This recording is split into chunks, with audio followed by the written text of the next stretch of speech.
This is your game 7. Here to do, well, another on-air gameplay of Village Resident Evil. Now, right now, do a little something for you guys. I'm going to show you the Baker incident reports that happened after the events of Resident Evil 7 Biohazard that's on this game right now. And also after that, if I get the chance, well, I'm going to play the Mercenaries. So, let's do it. Now, let's go to the Baker incident report. Yeah, there's the tragedy of Ethan Winters concert hall, but I'm not going to show you that. Alright. Read a report on events after the Baker incident from Resident Evil 7. Alright then, here we go everyone. Now, as you all may know, after the events of Resident Evil 7, Mia Winters and Ethan Winters were put into protective custody by the BSAA because they knew too much.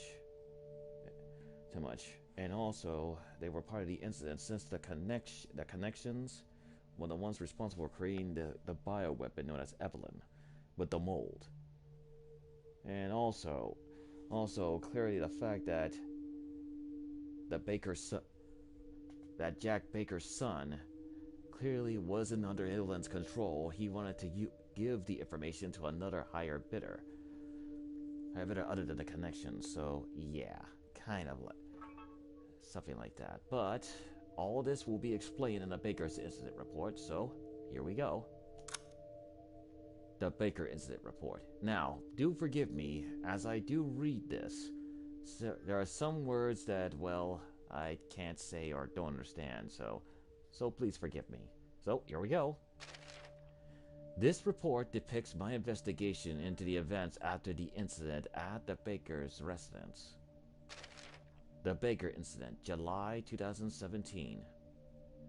A number of people lost their lives at the residence in the middle of the American countryside. It was a truly horrifying tragedy. I still don't know the exact number of victims. The two survivors, husband and wife Ethan and Mia Winters, were able to shed some light on the events which would have shook the world, but there was a cover-up and the Winters vanish. That's right, everyone. They were going to shed some light on the incident.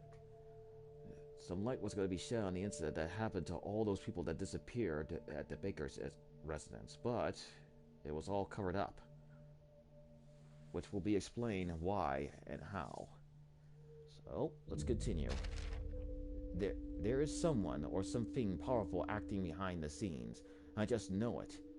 I decided to investigate, to follow the breadcrumbs of what happened after. How can I be so sure? Because I'm someone who was there. That's right, everyone. This incident report was written by a reporter that was there during the incident at the Bakers. So, let's continue. First of all, how was this incident reported upon its discovery by the world?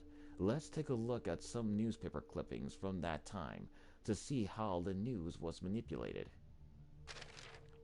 Number 1. The discovery of the incident. Local newspaper, the Dooley Daily.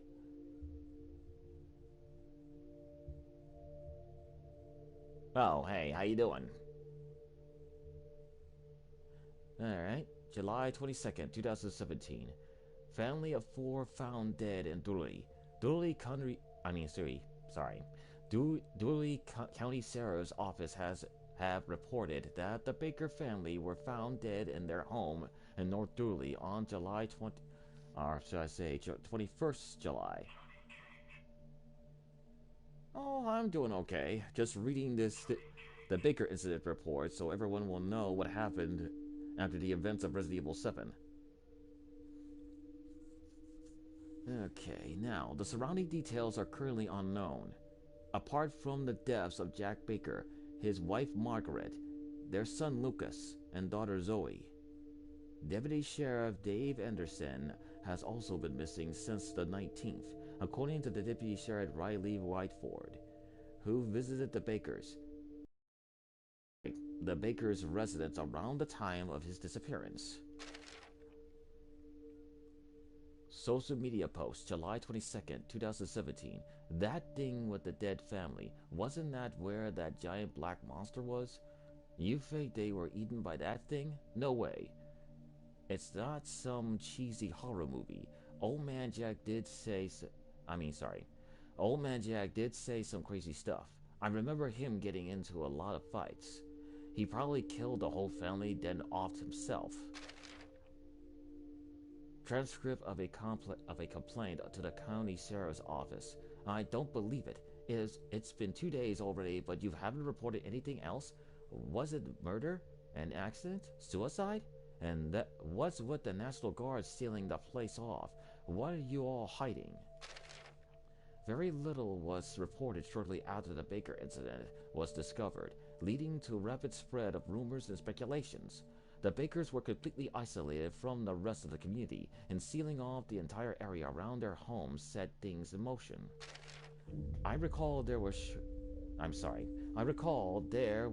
sure was a lot of public pressure on the press for information. I admit that at the time I was being held in quarantine by a certain organization and couldn't see any of the news for myself. They finally allowed me to watch TV a few days after, and I was flabbergasted by the stark difference between the reports and reality. Number 2, the cover-up. Local newspaper, the Dooley Daily, July 30th, 2017. Sheriff's office say Baker family killed by natural gas. Well, you see, everyone? That's the cover story. And in follow-up on the deaths of the Baker family on July 21st, the Dooley County Sheriff's Office stated it is highly likely that their deaths were caused by a hydrogen sulfide leak. The local area is surrounded by wetlands, which combined with a concentration of pollution could have led to the buildup of toxic gas that claimed the lives of the Baker family. The leak has been blocked. However, the authorities have sealed off the area in order to prevent any further accidents. Victims were deceased Jack Baker, Margaret Baker, Lucas Baker, Zoe Baker, Dave Anderson, Chancey, Andre Sticklin, Peter Walken. Injured, Ethan Winters, Mia Winters. Now, as you all may know, if you remember those 3 last person's name, or should I say those 3 other persons on that list, those 3, if you remember correctly, do you remember that video you saw when Ethan Winters found it? Those were the 3 that were doing that TV show. And as you may remember, they were also in that sketch mini story for the DLC extras in Resident Evil 7 Biohazard. So yeah, those 3 are dead. Social media posts, July 30th, 2017. Toxic hydrogen sulfide gas? They're kidding, right? Oh, I see you remember. Well, that's good. I heard there were soldiers, tanks, helicopters, the whole shebang when it happened. The government's up to something for sure. And here comes the conspiracy theories. A bunch of nutjobs like you came out of the woodwork during the Raccoon City incident too. But there was that black monster and that satellite photo of the shipwreck. You have to admit, something's fishy. Magazine Inspector. An interview with Solly Baldwin, professor of geological sciences at Meiden University. Forgive me. Interviewer. So you don't agree with the report from the sheriff's office that it was a natural gas leak? Baldwin. We can't rule it out completely, but it's a very unusual all things considered. Hydrogen sulfide builds up in areas where there is a lot of volcanic activity. The town of Dooley, however, has no volcanic activity anywhere in the area. My own geological survey in 1998 revealed absolutely no hydrogen sulfide in the area.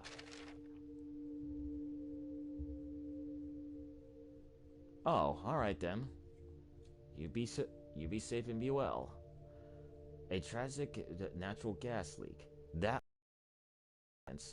on the Baker incident.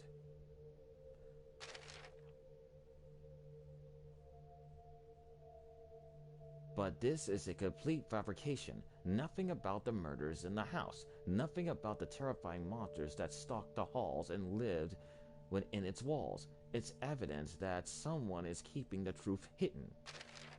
The thing that surprised me the thing that surprised me the most was the fact that my name was on the list of victims. The organization still had me in quarantine. I was terrified the whole thing would come to an end with me actually being among the deceased. You see, everyone?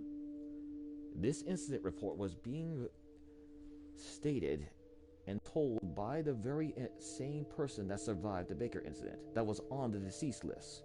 I can't tell you who it is, but at the end of this incident report, you will be surprised. So hang on. Thankfully, it was a needless fear. The organization gave me a new identity and let me go. I guess they figured I was harmless and didn't know anything else. I was allowed to live as a new person, apparently for my own safety. Now, if you must know, the reason why this reporter was given a new identity was because, in fear, the connections might find this individual and, well, off him. Because of the spread of the bioweapon by Evelyn, or should I say, because Evelyn spread the mold and they were affected. So let's continue. I tried to contact the other two survivors, Ethan and Mia. They saved my life, after all. I wanted to at least thank them, but they had completely disappeared. They were under protection as well. So, yeah, they disappeared with new names and new identities. I know the organization knows where they are, so I decided to investigate the BSAA. BSAA, Bioterrorism Security Assessment Alliance, a counter-bioterrorism organization sanctioned by the United Nations. It was formed to combat the rise of bioterrorism after the collapse of Umbrella Pharmaceuticals. They have combated. They have combated terrorism across the world, including China and Europe, and are highly regarded as bioterrorist police. The BSAA They finally intervened in the Baker incident and were the ones that saved Ethan, Mia, and I. Thanks to my demeanor in their facility.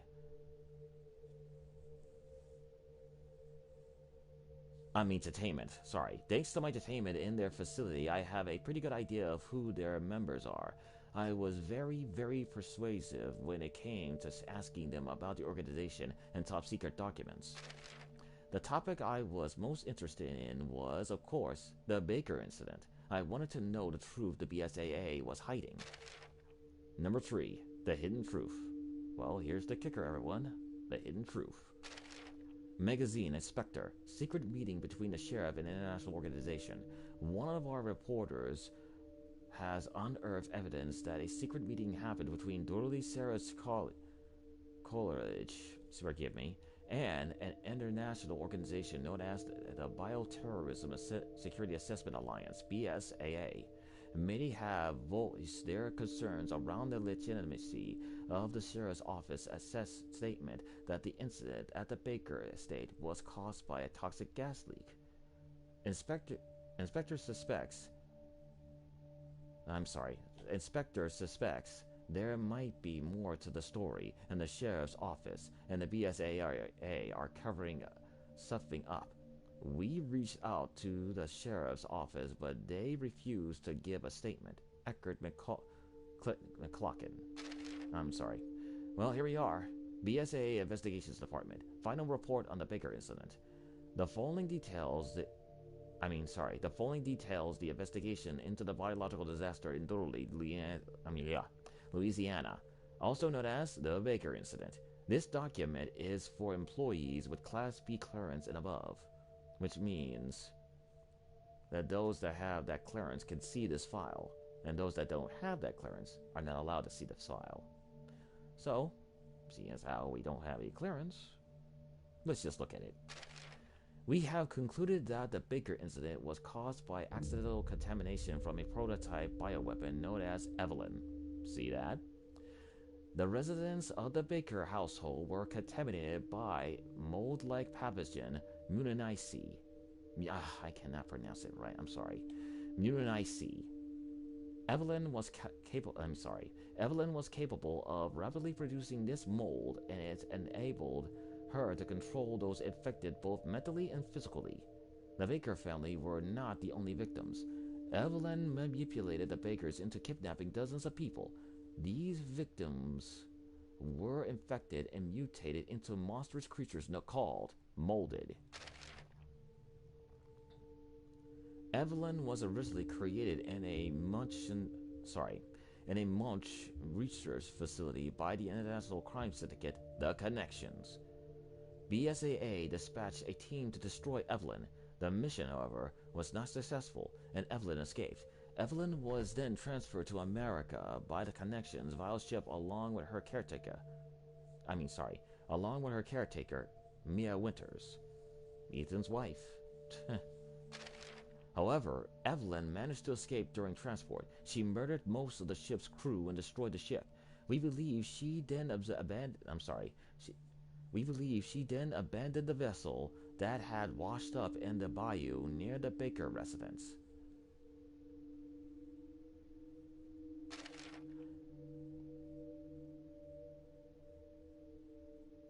The aforementioned operation to eliminate Evelyn was BSAA's failing. We cannot deny that as it resulted in Evelyn infecting innocent civilians. Forgive me. BSAA will have to take responsibility should these events ever come to light. As such, we advise that a cover story is fed to the media and BSAA's involvement is kept quiet. End of report. E-Series Muninice Analysis Report. Biological analysis of Muninice, henceforth referred to as Muninice, recovered from the Baker residence. The Muninice has similar characteristics to Clansporsum, black mold, and has incredibly high reproductive properties. It acts like a parasite, infecting the cells and rewriting the DNA of its host. Furthermore, when it combines with other bacteria, it creates its own muscle tissue, brain, and nervous system. As such, an organism infected with the Muninice transforms into a type of undead monster. In the report. Bioweapon report file. A human biological weapon constructed through the manipulation of Muninice into a human embryo has the ability to affect with a fungal network and control its host through brainwave signals. Evelyn was driven by the natural instinct to create a family, and the affected victims she can control were her surrogate family. However, due to an innate defect in her chromosomes, Evelyn's cells reproduce at an accelerated rate, causing her to age rapidly, then die. You see that, everyone? That was explained because Evelyn already was an elderly woman. The only reason why Ethan and Mia were able to see Evelyn as a child was because they were already infected with the Muninice, and Evelyn could telepathically send her image of herself as a child to them, in an illusion. Which in fact, she was that elderly woman in that wheelchair. And believe me, that was one creepy sight I'll never forget. I'll never forget it. No. The Connections report. The Connections is a crime syndicate with no base of operations. Their organizational structure is unknown. However, we are aware of their actions on a global level. In recent years, they have been particularly active in Eastern Europe. Most of their activities appear to revolve around the creation and selling of bioweapons. Evelyn was one of their products. Reliable sources have confirmed that the criminal organization was founded by Brendan Bailey. Bailey is a shrewd man and what was once the right-hand man of Oswald E. Spencer, CEO and president of the Umbrella Corporation. His current status and location is unknown. Bailey and Spencer became estranged due to differing visions, and Bailey used the connections he made working as the director of Umbrella African Research Center to branch off and found the crime syndicate. The organization's main goal appears to simply be commercial gain. Further investigations are in progress. End the report. So you guys see, So as you can see, some of Umbrella's, ghosts still haunt the world. For example, Oswald E. Spencer was partnered with a man named Brendan Bailey, who was formerly with Umbrella Corporation, the ones responsible for creating the bioweapons and the viruses.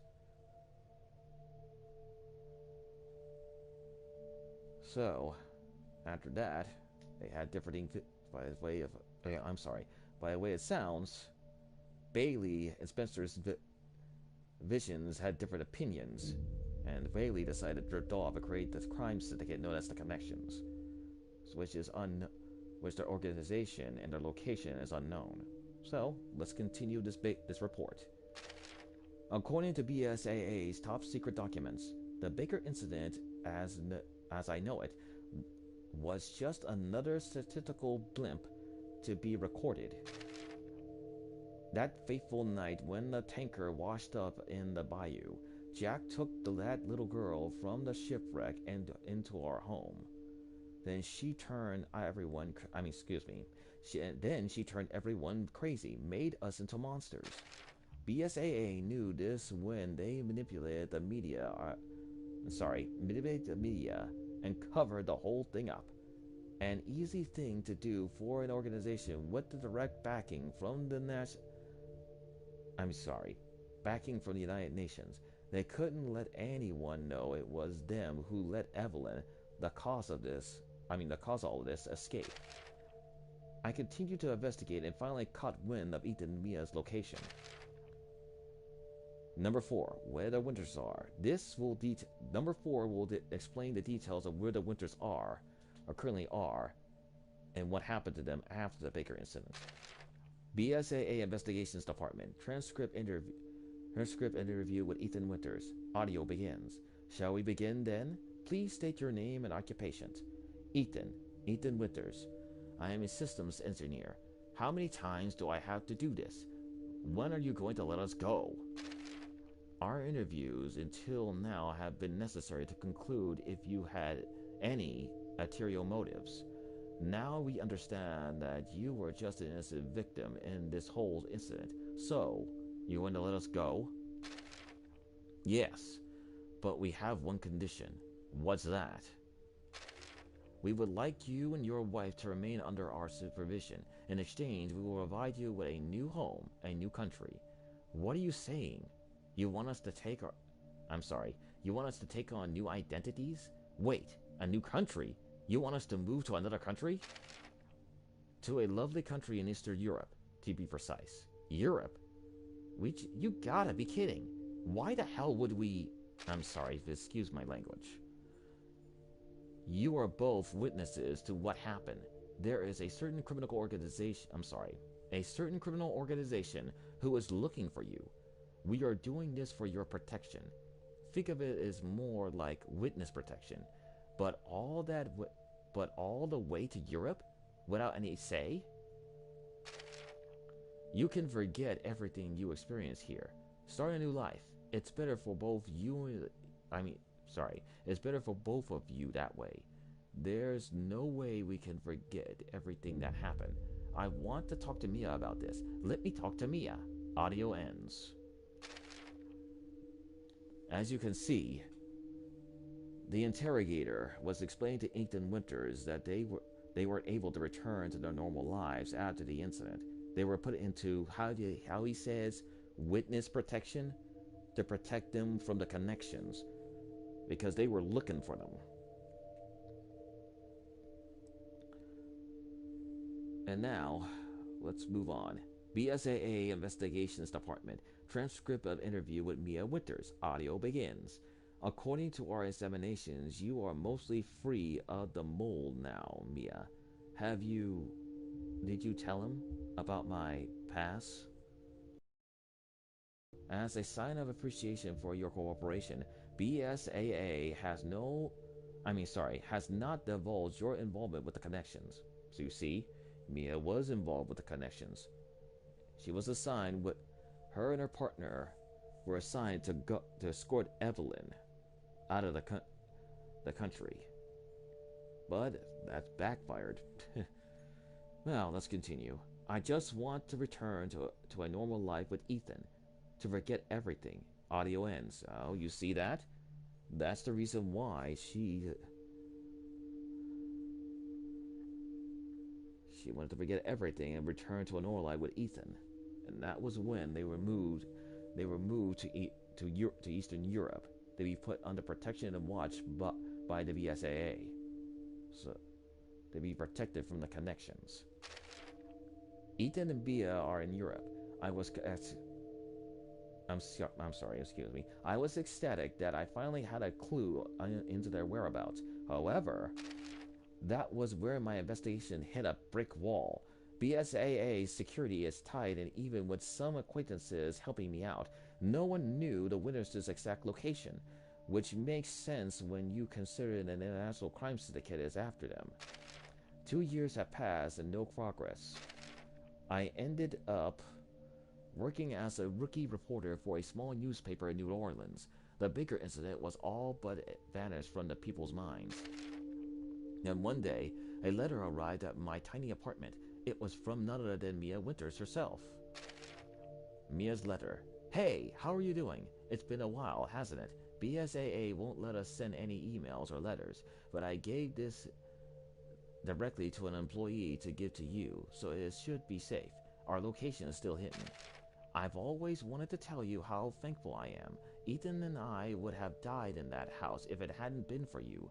It must have been hard to fight all alone for so long, so thank you. I can't tell you where I can't tell you where we are, but we're safe and happy. I feel like we're finally settled down into our new life. The house BSAA gave us is huge. I don't know what to do with it all. Oh, that reminds me.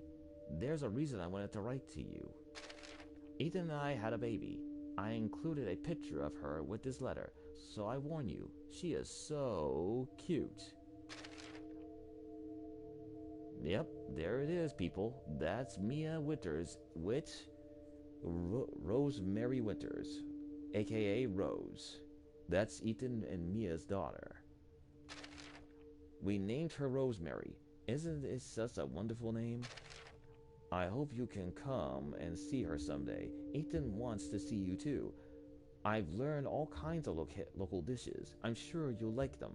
No need to reply. I'm sure we'll meet again someday. Take care of yourself, okay? Sincerely, Mia Winters. A letter from from Mia and Ethan out of nowhere, and they have a daughter. I had almost given up finding them. I couldn't hold back the tears.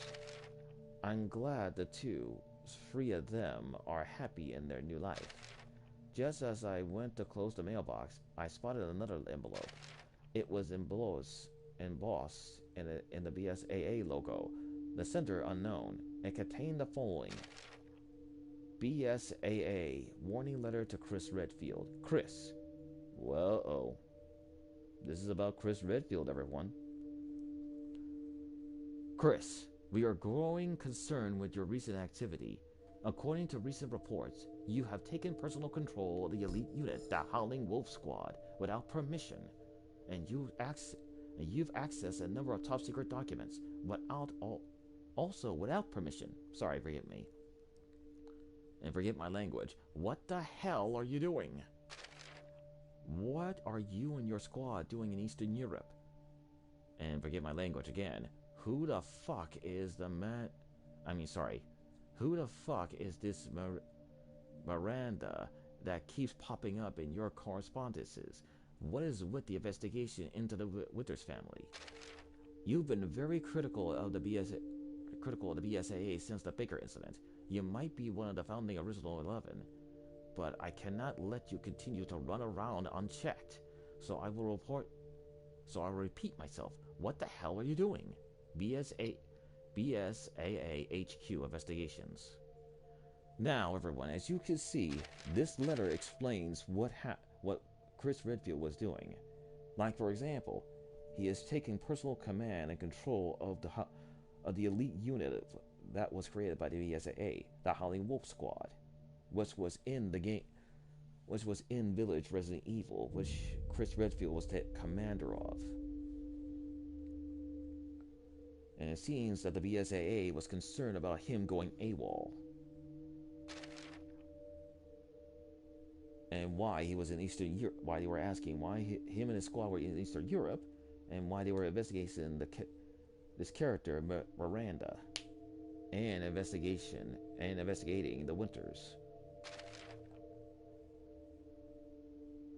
So you can see there was an interior motive and a reason behind why Chris went, well, AWOL, perhaps, as they call it.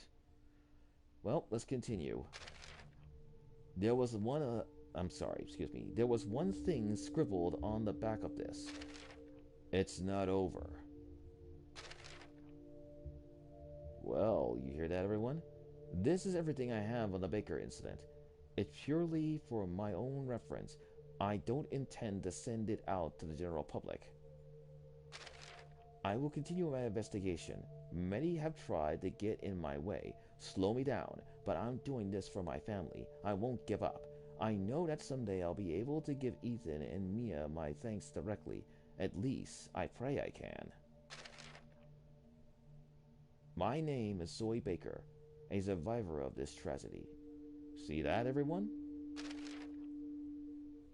The Baker Incident Report, the end. Now you see this, everyone? This is the big kicker. The Baker Incident Report was investigated and recorded and written by the reporter that was telling the story. Zoe Baker. Zoe Baker was a victim of Evelyn and her mole. As you all may recall, during the gameplay of Resident Evil 7 Biohazard, Ethan had a choice. There was one serum left. He had 2 serums. Zoe made 2 of them. 2 of them. One for her, and one for Mia Winters. But Zoe told Ethan to use one of the serums on Jack and killed him. But there was only 1 serum left, and Ethan had to make a choice. Now, if you were to choose, well, I'm not going to explain it, but you have to play the game to find out. But what the heck, I'll explain it to you. Now, if you were to choose Mia, or should I say, let's say Zoe to cure her, then Mia will be, well, kind of a bit Cassie and pissed off.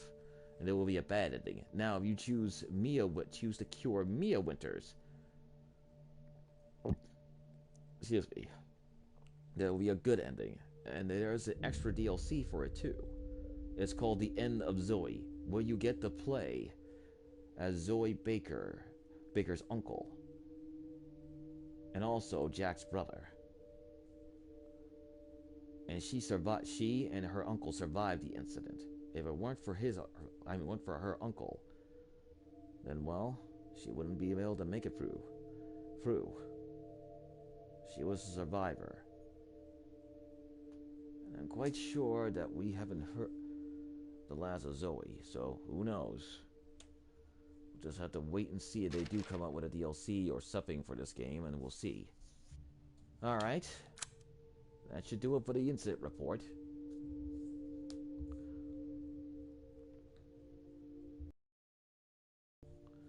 Now, everyone, I hope you liked this.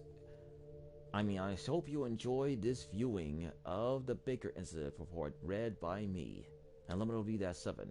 Now, if you have any questions about the Baker Incident report and what I read about, go ahead and leave a comment and let me know what your thoughts. Let me know what your thoughts on about what happened after the events of Resident Evil 7. And also, go ahead and leave a like too. And also, let's see, if you like what you see, please come over to my YouTube page and be sure to view my videos. Oh, it's your choice.